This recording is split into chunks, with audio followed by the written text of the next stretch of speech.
But Charles was receiving conflicting advice, some of it from one of the wisest journalists in the land. Max Hastings told me, "I wrote to the Prince of Wales at some length about the whole Dimbleby project, and I said, 'You are potty if you think that telling all could possibly do you personally, or the monarchy, any good. The only sensible way to behave in these situations is to say nothing, and let the other side make mistakes.'" Throughout this whole ghastly drama, all the parties involved kidded themselves that telling their side of it to the newspapers or television companies was somehow going to make things better. All it did was, at every turn, give the story new legs. And of course, it was great for newspaper sales and television audiences. I think it was pretty awful for the monarchy.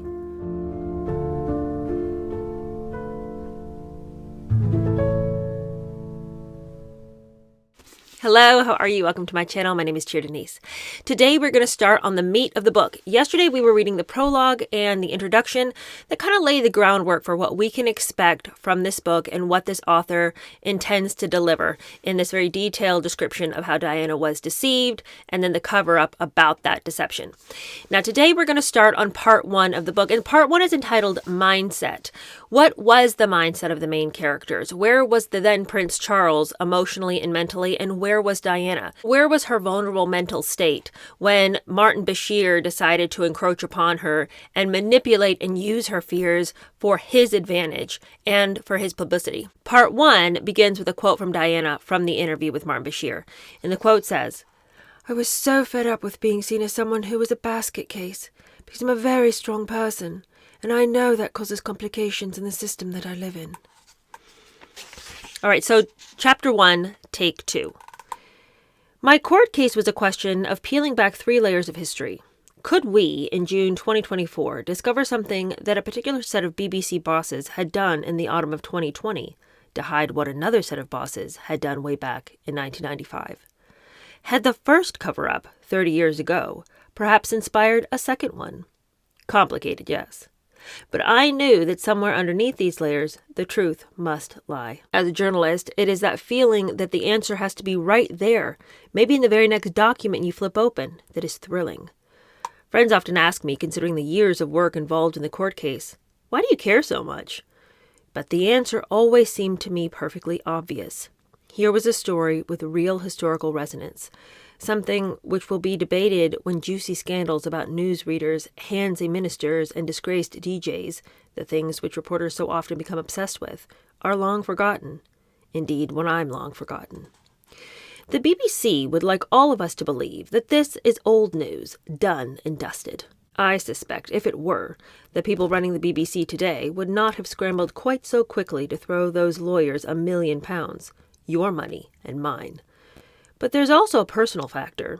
Through the pure coincidence of a family connection, I was granted, more than 30 years ago, a unique insight into the fractious sparring between Prince Charles and Princess Diana, what was called in the late 1980s and early 90s, the War of the Waleses. That phrase, evoking a war, was used in 1,001 tabloid headlines to describe the way that the royal marriage was pulled apart before being finally sundered by the BBC. And there was one remarkable day in June 1994, which constituted a huge set-piece battle in this war, a day that is familiar from TV clips played endlessly ever since. Looked back on now, it seems to be one of those sliding door moments when, had one of the characters acted even the tiniest bit differently, then all that followed would have been vastly altered. Because this was the day on which Prince Charles went on television to admit that he had not been sexually faithful to Diana. To understand how this event set so many other things in motion, consider where he and Diana were, where the royal marriage was in June 1994. What had begun in 1981 as a fairy tale, the sun-speckled wedding of the 20-year-old bride and her 32-year-old prince, had seemed blessed at first, with baby William arriving in 1982, Harry in 1984. But then year by year the happiness slipped away. By the end of the 1980s, the prince and princess did indeed seem to be engaged in a war, greedily chronicled by the tabloids and the broadsheets, in books and on TV. Queen Elizabeth chose the famous phrase annus horribilis to describe 1992, her especially horrible year, the one in which Charles and Diana's formal separation was finally announced. Charles' confession 2 years later seemed to put an end to something which had been slowly dying, privately at first, then for everyone to see. But what is remarkable is that, in reality, Prince Charles had not been prepared to make that critical admission of adultery until the very last minute. It's not widely known that at first he simply refused, and then he buckled, seeing history on an entirely new course. And as so often in the Diana story, this single extraordinary day, June 29th, 1994, yields drama so unlikely that it might have been conceived as a soap opera season finale. An air crash, an agonizing twist in the sex saga, and all in the space of just a few hours. Shortly after 11 a.m. on that June morning, in the sky over Islay, a rugged scrap of island off of Scotland's west coast, a BAE 146 airliner in the red and white colors of the Queen's flight swung into view. Islay's distilleries produce a rich, peat-stained malt whiskey, and Prince Charles, also titled Lord of the Isles, was scheduled to visit one of them. Another title Charles carried was that of RAF Group Captain, and he was indeed a trained pilot, qualified to bring the jet and its 11 occupants safely to Earth. Charles had agreed with the aircraft captain, squadron leader Graham Laurie, that he would take control once the aircraft began its descent to the miniature airport. The weather that day was typical for the Hebrides in June, cloudy, the wind 30 miles an hour. As Islay grew larger below, Charles asked which of the two landing strips designated RW-13 and RW-31 he should aim for. Laurie advised RW-13, aware that this would mean landing with a troublesome tailwind, though that should present no danger if all went according to plan. But as the plane began its approach, a little under 4 miles out, people on the ground could see something was wrong. The plane was approaching too fast, at too steep an angle. In pilot's jargon, she was coming in hot. Voice recordings from the cockpit have not been made public, but we can imagine the barely restrained terror of the next few seconds as 25 tons of aircraft thudded down on the twin nose wheels. The main wheels locked, and smoke billowed as the tires melted with the friction. 500 meters from touchdown, a tire in the right main undercarriage exploded, sparks flying as the metal rim screeched across the tarmac. Then a tire on the left undercarriage burst, the plane still careening forward with just 150 meters of runway remaining. As the airport fire truck raced towards the scene, Laurie wrestled the controls from Charles and tried to veer the aircraft onto a taxiway to his left. Instead, the airplane slid from the runway, the undercarriage biting deeply into the soft ground before collapsing. The aircraft slewed to a halt, its jet turbines still whining as the fire truck arrived. As Charles, deeply shaken by the ordeal, was hurried to the small terminal, he may have looked back to assess the damage. The tangled wreckage beneath the aircraft, the smashed undercarriage, crumpled nose cone and radar array would cost more than £1 million to repair. Charles was never called to explain his role in what accident investigators would coyly term a mishandled approach. But had the prince been required to enter a plea in mitigation, he might fairly have offered, "Well, I did have rather a lot on my mind that day." In London, 600 miles away, Princess Diana steeled herself for an ordeal of a different kind. Not the sudden prospect of extinction in an air crash, but a challenge that had been threatening for nearly 2 years. Because she knew that tonight the eyes of the world, and in particular the lenses of scores of photographers, would be trained on her even more closely than usual. She knew that almost every TV viewer in Britain would be anxious for a particular program to begin. A documentary film, which had been hyped for days in the press, its contents guessed at, debated, disputed. At 8 p.m., ITV would finally unveil the contents of a 2.5-hour film, Charles, the Private Man, the Public Role, a program without which it is doubtful that Diana would have agreed to talk with Martin Bashir at all, far less agree to discuss her own history of adultery in public. The big question dangled by the tabloids before the program aired was, essentially, would Charles cough? Would he admit that he had been playing away and with his former girlfriend, Camilla Parker Bowles? Because what could there be to say over the space of 2.5 hours, longer than most Hollywood epics, if not that? In many ways, the question was already redundant. By June 1994, anyone with an interest in these matters could have read what sounded suspiciously like the truth in their favorite newspaper. If the two were not an item, it damn well looked like it. And so the thrill that night for the 13 million people who tuned in was rather, how will Charles play this? Will he confess and take his whacks? Will he lie? Or will he sidestep the issue altogether? Diane understood her part in the drama perfectly. Instead of watching the show, curled privately on a sofa in Kensington Palace, she would put on a public display of insouciance, her stage a glittering Vanity Fair gala at the Serpentine Gallery in Hyde Park. But what to wear on this night of nights? The answer Diana came up with is clear from the astonishing photographic record of that night, the most memorable of all Diana's fashion gambles. This was the night of the so-called revenge dress, the cleavage and shoulder-bearing cocoon of black silk by Christina Stambolian, perfectly projecting allure and defiance, body language raised to a holler. Events unfolded perfectly for the TV crews and photographers. Backlit in the soft evening sunlight, Diana bounded from a black Jaguar, smile radiant as she double-kissed her host, Lord Palumbo, startled and beguiled, half a head shorter but standing proxy for every red-blooded man watching that night. The Sun captured it the next morning. The thriller he left to woo Camilla. The headline writers judged Charles' big moment on TV much more harshly. Yes, he made a halting admission of adultery with an unspecified partner. But when 2.5 hours of unwrapping revealed such a trifling gift, the prince won far less sympathy than he may have felt was his due.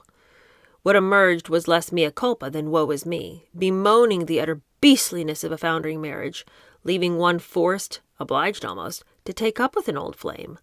Would not anyone?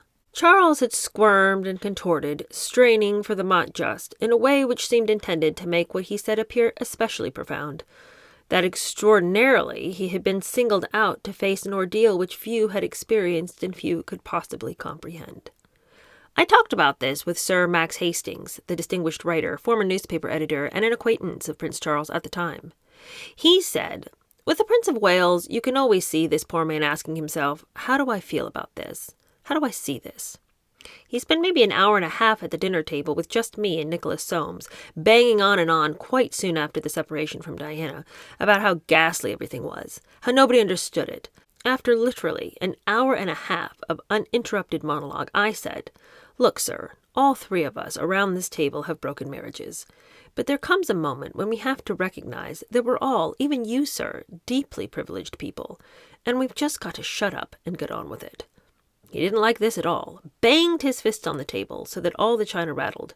He did not like anybody contradicting him, and he said, "Nobody but me can possibly understand how utterly bloody it is to be Prince of Wales."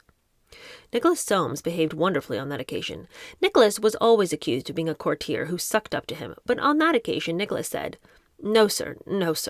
Max is absolutely right, sir. We must box on, sir, box on." And he didn't like that either. The truth is, the Prince Charles was far more conflicted during that interview than even his tortured delivery conveys. I was given special insight into the making of the ITV documentary because it was my father-in-law, Christopher Martin, who spent 2 years at the prince's side filming roughly 180 hours worth of material, whittled down to the film's 150 minutes. The unseen footage surrendered to the prince's people at the end of the process is today held in a vault at Windsor Castle, and would provide fascinating material for any future historian lucky enough to study it. For what we see on screen is only half the truth. Take 2. When first challenged to confirm or deny his adultery, Prince Charles refused. So what changed his mind? To answer that, we need to look at the genesis of the television film, in those years when the War of the Waleses was at its height. Remarkably, the wrecking ball which was ultimately to strike Diana was set swinging by her husband's profound concern for architecture. Charles's belief in TV as a potent weapon stemmed from a rare moment when he discovered that a deeply held personal belief could actually win him admirers rather than mockery. Constantly derided for what most of the papers portrayed as hippie nonsense, homeopathy, talking to the high-growth shrubbery, Charles discovered that when he talked about architecture, people seemed happy to listen. More than that, his pronouncements had a dramatic effect. Plans for buildings he considered inappropriate were magically swept away. Here, if only in one aspect of life, was what it should be like to be a king. Charles' partner and enabler in this field was Christopher Martin, a longtime producer and director in the BBC Department of Music and Arts. In the early 1980s, Christopher picked up on Charles' sparring with architecture's avant-garde, whom he saw as wanton destroyers of a precious heritage. This was the time of Charles' famous denunciation of the proposed extension to London's National Gallery, a monstrous carbuncle on the face of a much-loved and elegant friend. Amid a huge media fuss, the public sided mainly with the prince. Christopher spoke with Charles, offering prime airtime if the prince cared to put his case on BBC One. The resulting film, His Royal Highness the Prince of Wales, A Vision of Britain, aired in October 1988 and was an enormous success. The prince spoke wisely, informedly, and the papers loved him for it. Buoyed with this success, Christopher proposed broadening the scope to show Charles's concern for the environment. In 1990, the BBC broadcast His Royal Highness, the Prince of Wales, The Earth in Balance, warning of an unfolding ecological horror story. Again, a hit with the public, a second proud feather in Charles's cap. And so, negotiations began for a far more ambitious project, difficult now not to imagine under what would have been a much simpler title, Charles, the Movie. It would go much further than the previous films, offering Charles the opportunity to do more than simply bat for elegant buildings and nature. This time, he would be batting for himself, demonstrating his desire to make the country he would one day rule a somewhat better place than he'd found it. And this new film would be an independent production, with Christopher quitting the BBC after more than 20 years' service, offering the prince to the corporation's main rival instead. 3 decades ago, royals on TV were a much rarer sight than they have become. And ITV jumped at what they judged would be a ratings triumph in the UK and sell briskly abroad. Christopher assembled a team to trail the prince right round the world, from Mexico to the Middle East, Scotland to Australia, with the celebrated journalist Jonathan Dimbleby, then compiling his authorized biography of the prince, called in at key moments to conduct the interviews. The entire budget for such an undertaking? At today's prices, perhaps £2 million. The aim was to portray the prince as a serious man, doing serious things, a broadsheet blast against tabloid sniping. But as the team gathered material on a vast range of lofty subjects, events from the tackier side of life began to intrude. On June 16, 1992, a book appeared, which was very different from the usual stream of lightweight gossip. Andrew Morton's book, Diana, Her True Story, was published amid a colossal media storm, and clearly offered something in a wholly different category from simple tabloid rumors of a rift between the royal couple. Here was a book rumored to be endorsed by Diana herself, describing a life so wretched that she had tried to kill herself. And there was another character now in the cast, Charles' lover, Camilla. At first, the documentary makers were as horrified, as unbelieving as the rest of the population. Talking soon after with Richard Eilard, private secretary to the prince, Christopher expressed his astonishment that something so outrageously false could be published at all. "Yes," came the reply. "The problem is, it's all true." In December 1992, at the end of the Annus Horribilis, Charles and Diana announced their formal separation. And by now, the commissioners at ITV had begun to twitchingly inquire whether the time spent with Charles, 2 years at the battlefront, would yield something more than monologues about racial harmony, youth clubs, and organic fertilizer.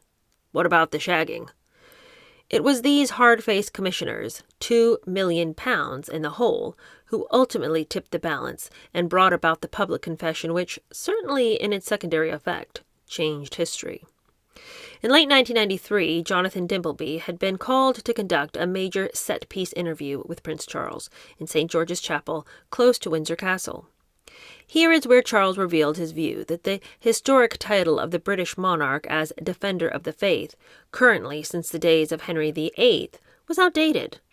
Rather than the faith, implying a staunch defense of the established church, Charles said that he would prefer Defender of Faith, a kumbaya-ish embracing of all things spiritual, from Anglicanism to Zen. And then, with one good story in the bag, Dimbleby shifted tack, with words to this effect. "There's been speculation about your marriage, about your difficult relations with the Princess of Wales. How much of that is justified?" I have only a summary of the encounter, never having viewed the actual footage. But at this point, Charles paused for rather a long time. The pause endured. And then he replied to the effect of, "These are personal matters. The speculation you've talked about is not a helpful thing." He knew where Dimbleby wanted to take him, but he would not follow. Adultery was off the table. Dimbleby, Christopher, and the crew packed up their cameras and lights. Reporting back to their ITV commissioners, their paymasters, they had good news and bad. The good? A humongous kerfuffle over governance of the Anglican Church, probably screaming headlines in the Church Times. Back of the net. And Camilla? Dimbleby and Christopher knew they were powerless on how far Prince Charles could be pushed. Royals do not do contracts, guarantee of revelation. But when the filmmakers were told by ITV's executives to go back to Charles's people, to lean on the flunkies one more time, they knew there was at least a glimmer of hope. Did Charles seriously believe he could be allowed more than 2 hours in the nation's ear without telling it a single thing it was yearning to hear? This made for a powerful argument. But there was an additional strand, one which appeared sensible at the time but proved fatally mistaken. If the tabloid machine ran on the fuel of speculation, then why not cut off that fuel in order that the machine would stop? Christopher and Dimbleby returned for talks with Eilard and put forth just such a case for confession. Only say yes, adultery happened with Camilla Parker Bowles, and from that point on, there will be nothing for the horrid journalist to speculate about. Eilard reported this fresh approach. But Charles was receiving conflicting advice, some of it from one of the wisest journalists in the land. Max Hastings told me, "I wrote to the Prince of Wales at some length about the whole Dimbleby project, and I said, 'You are potty if you think that telling all could possibly do you personally or the monarchy any good. The only sensible way to behave in these situations is to say nothing, and let the other side make mistakes.'" Throughout this whole ghastly drama, all the parties involved kidded themselves that telling their side of it to the newspapers or television companies was somehow going to make things better. All it did was, at every turn, give the story new legs. And of course, it was great for newspaper sales and television audiences. I think it was pretty awful for the monarchy. The prince pondered, knowing that the way he was perceived forevermore would now hinge on this single decision. He reflected further. And then the fatal deal was done. As Eilard told Christopher, surprised but hugely relieved regarding the tabloid newshounds on Camilla's scent, "We've decided to shoot their fox." The setting decided upon this final critical encounter was the place where Charles would feel most comfortable, literally at home, Highgrove. In the film, we see Dimbleby and Charles stroll amiably through the garden, nonchalant, talking flowers, but clearly headed to conduct important business of some kind. Once indoors, the mood of the interview is set from the beginning. Dimbleby: "The most damaging charge that is made in relation to your marriage is that you were, because of your relationship with Camilla Parker Bowles, from the beginning, persistently unfaithful to your wife, and thus caused the breakup. What is your response to that persistent criticism?" "Oh, that's the persistent criticism, is it?" The prince's retort comes across as petulant, a final squeak of defiance.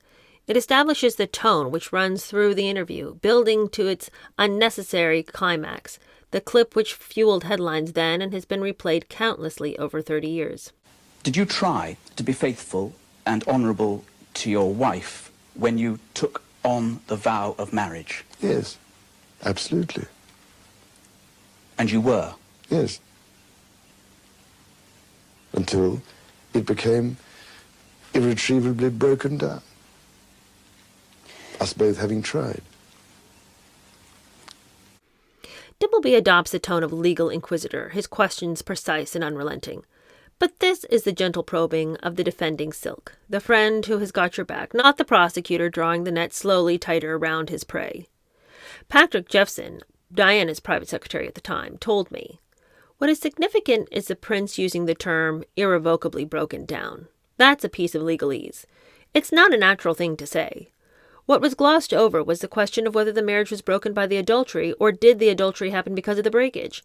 And I would say, having observed these people over a very long period, at close range, the adultery came first. The who, what, why, where, and when remained unexplored, leaving Dimbleby's client unchallenged, allowed to fill the void with a facial pantomime evoked by turns pain, wisdom, sorrow, and regret. But for what, we're never entirely clear. The impression is of a man who is certainly sorry for himself, regretful of where life has led him, but faintly shifty, faintly weird. In Max Hastings' words, this was the absolute reverse of Diana. When you went to see Diana, she was brilliant at pretending to be a normal human being. Every time I came out of a conversation with her, I'd always think she's brilliant at simulating frankness. She appears to be really telling it like it is, which is quite a gift. None of the rest of them know how to pretend to be normal human beings. The film finally wound to a halt at 10:30 p.m. On a day which saw Charles come close to death on a remote Hebridean landing strip, a story which would normally have claimed top spot on the front pages was beaten by his own television appearance. But the Daily Mail forged a link between the two, carrying a photograph of the crippled airliner and asking, "Another error of judgment?" Charles has never since piloted an aircraft. Tabloid editors appear to have presumed that their readers would condemn Charles's boldness. The Daily Mirror next day carried the banner headline, "Not fit to reign," while the Sun declared readers had jammed its switchboard because they did not want an adulterer on the throne. But by the weekend, it was all change, an indication perhaps that those editors had misread the tea leaves. Opinion appeared to have swung through 180 degrees, the Mirror revealing an opinion poll which showed 61% support for the prince, the Sun supporting that thousands of Sun readers flooded our hotline with calls of support. Charles appeared to have pulled off a victory. If not the 6-0 virtuoso triumph he'd expected, then at least a hard-won 1-0 after extra time. But as history has shown, the response of millions of newspaper readers was inconsequential. Set aside the reaction of a single individual. Most important of the 13 million viewers was the one who had not watched the program at all that night. Viewed on tape, Charles' halting half-confession, the public embracing of Camilla as a great friend, yet with no explicit admission that she was his lover, put Diana into an icy rage, oddly tinged with a sense of exultant relief. Suddenly, after 2 years of palace disdain for having briefed Andrew Morton, Diana felt herself to be back on the moral high ground. Patrick Jeffson told me. She was vindicated. She said to me, "Patrick, now people can see what we've been dealing with." And of course, for Diana's divorce lawyers, it was an absolute gift because at that stage the lawyers were engaged in a protracted legal dance to gain advantage in the litigation. This was a spectacular own goal. In a way, that is intriguing considering what came later. Diana had learned just how damaging a television interview could be. Jeffson said, "I think it was a huge mistake and rebounded badly against the prince. But her main concern was for William and Harry. This was something that had not been previously discussed with them, and it was a terrible thing to discover in that way." Charles' decision to ignore his instinct for discretion, to allow Take Two and admit adultery, would reap a bitter harvest. Diana's revenge would come on November 20th, 1995. Certainly not determined by Charles' interview, though perhaps somehow permitted by it. And what a difference there would be in the delivery. Where Charles had struggled with each agonizing sentence, Diana would sparkle and dance through almost an hour of candid-sounding eloquence. But she would leave out, or we will see, almost all that she believed to be truly important, truly scary, the secrets which she had been told by Martin Bashir. And what might those secrets be? We'll discuss more of that tomorrow. Although what we're really discussing tomorrow is her state of mind that made it so easy to become a victim of Martin Bashir's preying upon her. You'll notice I've not stopped to make many comments. That'll come along the way as we learn more about these characters. But for now, I really want to just kind of seamlessly go through it so I'm not interrupting the flow of thoughts. Like I said, there's a lot of moving pieces and a lot that's fitting together to sort of lay the groundwork for our story. So we'll become more chatty as time goes on. So for now, we're just going to continue to lay the groundwork for this deception and cover-up by the BBC. Thank you guys so much for hanging out with me, and I'm looking forward to tomorrow's episode where we'll talk more specifically about Diana's mental state. I'll see you then. Bye.